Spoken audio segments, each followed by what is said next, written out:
Hangin natin ang ating pagbasa sa mabuting balita sa Ebanghelyo ni San Lucas, Kabanata 1, mga talatang 39 hanggang 56.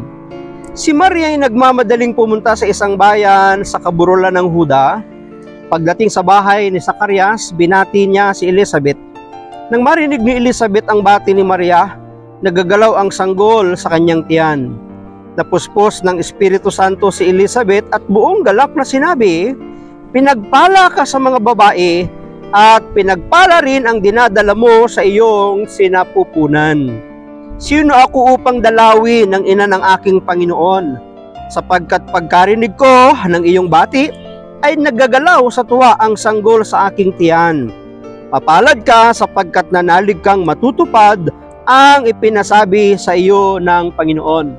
At sinabi ni Maria, "Ang puso ko'y nagpupuri sa Panginoon at nagagalak ang aking espiritu dahil sa Diyos na aking tagapagligtas, sapagkat nilingap niya ang kanyang abang alipin at itinaas ang mga nasa abang kalagayan. Binusog niya ng mabubuting bagay ang mga nagugutom at pinalayas niyang wala ni anuman ang mayayaman. Tinulungan niya ang kanyang bayang Israel bilang pagtupad sa pangako niya sa ating mga magulang, kay Abraham at sa kanyang lahi magpakailanman." Tumira si Maria kina Elizabeth ng may 3 buwan at saka umuwi. Pagpalain po ng Diyos ang pagkabasa ng kanya pong mabuting balita.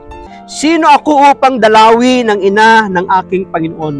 Makatagang namutawi sa bibig ni Elizabeth nang dumating si Maria sa kanilang lugar. Ano ba ang palatandaan ng kanyang pagsasabi ng mga pahayag na ito? Sapagkat sinabi niya na naggagalaw sa kanyang sinapupunan ang kanyang sanggol.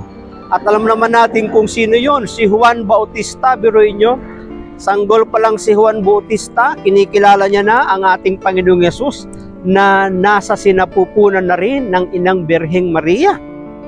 Nang pumasok sa bahay ni Elizabeth si Maria, nadama kaagad ni Elizabeth, pati na ng sanggol sa kanyang sinapupunan ang kaligayahan. Totoo yun eh.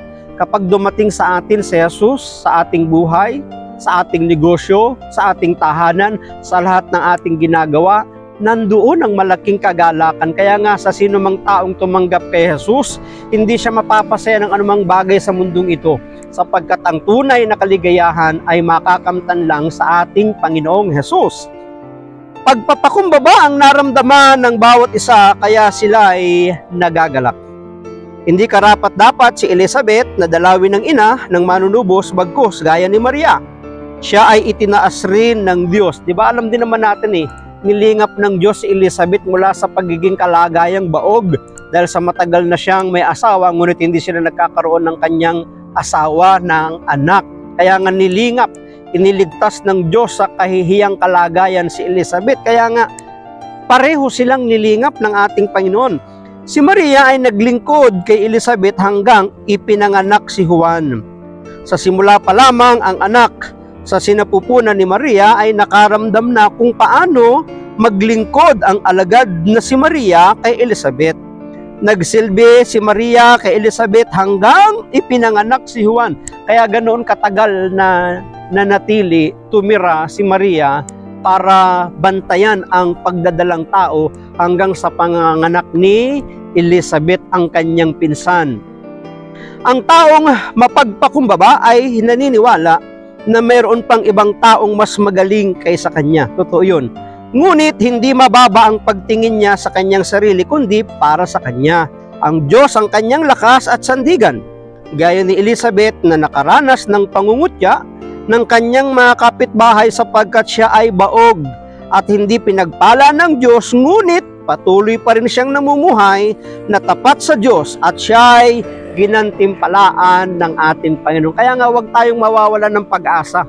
Kung hindi pa man dumarating yung ating mga kahilingan, yung sagot sa ating mga panalangin, tandaan po natin, may takdang panahon at lilingapin ka ng Diyos. Ililigtas ka ng ating Panginoon. Maraming salamat at pagpalain po tayo ng ating Panginoon. Ang akin lamang palaging sambit, I love you with the love of the Lord. Bye-bye and bye-bye.